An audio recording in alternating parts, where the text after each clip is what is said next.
If a sinister-looking man carrying an axe knocked on your door and asked you where your best friend was, would it be morally acceptable to tell a lie?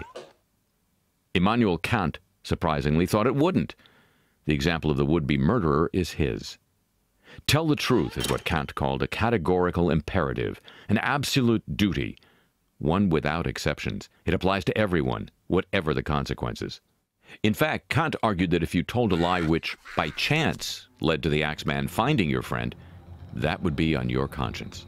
So if you tell the axeman that your friend is not in the house when he is, and your friend then sneaks out the back door and bumps into the axeman, anything that then happens is, to some extent, your responsibility.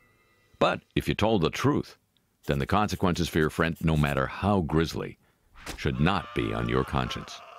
This brings out how different his moral stance was from utilitarianism, the philosophy that you should do whatever brings about the greatest happiness.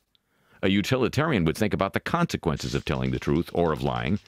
In contrast, for Kant, some actions were just wrong, even if good consequences might flow from them. This is known as a deontological approach to ethics.